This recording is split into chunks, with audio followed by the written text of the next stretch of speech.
téléspectateurs, bonsoir à tous, bienvenue dans ce Flash Info. Voici les principales informations de ce dimanche 31 janvier 2021. La campagne de vaccination contre le coronavirus dans la capitale a débuté ce matin à l'établissement public de santé de proximité Sidi Mohamed Bouchnafa, Les Sources, a rappelé que la campagne de vaccination a été lancée officiellement samedi à partir de la wilaya de Blida, qui était la première wilaya à subir le choc de cette pandémie. L'Algérie et la Russie ont convenu lors d'une audience accordée dimanche par le Premier ministre Abdelaziz Djellad à l'ambassadeur de la Fédération de Russie à Alger d'initier des contacts dans le but d'instituer une coopération bilatérale dans le domaine de la fabrication du vaccin anti-Covid-19, le russe Sputnik V en Algérie, indique à communiquer des services du Premier ministre. Walid Kachida a été condamné ce dimanche par le tribunal de Sétif à une peine d'1 année de prison, dont 6 mois fermes, assortie d'une amende de 30 000 dinars. Il a quitté la prison aujourd'hui après avoir passé plus de 9 mois en prison. Pour rappel, le parquet avait requis la confirmation du verdict prononcé en première instance, à savoir condamnation à 3 ans de prison ferme assortie d'une amende à l'encontre de Walid Kachida lors de son procès en appel ce 24 janvier à la cour de Sétif. La Cour suprême statuera sur le dossier du journaliste Khaled Rani le 25 février prochain, a rapporté le Comité national pour la libération des détenus CNLD. Khaled Rani a été condamné en septembre 2019 à 2 ans de prison ferme par la Cour d'Alger pour atteinte à l'unité nationale et incitation à un attroupement non armé. La chambre d'accusation de la Cour d'Alger a reporté l'étude du dossier de Ali Erdeli à dimanche prochain, apprend-on auprès du comité de soutien du concerné. Cette échéance était très attendue depuis l'acceptation par la Cour suprême de la cassation introduite par les avocats de l'ancien candidat à la présidentielle de 2019.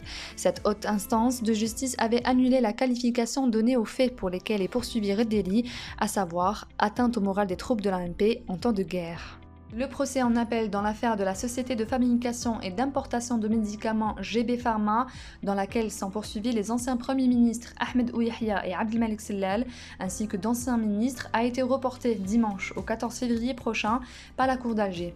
Le report a été décidé à la demande de la défense. Ouyahia et Sellal sont accusés d'octroi de privilèges injustifiés au groupe Condor et à ses filiales dans des facilitations pour la réalisation d'une usine de fabrication de médicaments GB Pharma dans la nouvelle ville de Sidi Abdallah, laquelle était gérée par l'ancien ministre de la Poste et des Technologies Moussa Ben Hamadi, décédé en juillet dernier à la prison d'Al-Hallaj des suites de la Covid-19. Les vents forts souffleront parfois en rafale à partir de dimanche jusqu'à lundi après-midi, successivement sur le sud-ouest et le nord du pays, indique un bulletin météorologique spécial émis par les services de l'Office national de la météorologie. La validité du BMS est de dimanche à midi jusqu'à ce soir pour les wilayas de Saïda, Tiaret, Naama, El-Bayad, Djelfa, Larwat, Msila, Biskra, El-Wed, nord de Ouelgla et le nord de Raldaya. Ces vents violents concerneront dans une seconde étape les wilayas de Tlemcen, Sidi Bel Abbès, Mascara, Relizan, Ain Temouchent, Oran, Mostagadem, Chlef, Tipaza, Alger, Boumeldez, Tizi Ouzou, Béjaïa, Djidjel, Skikda, Annaba et El Taref. La validité de ce BMS est du dimanche à 15h jusqu'à demain lundi à 18h.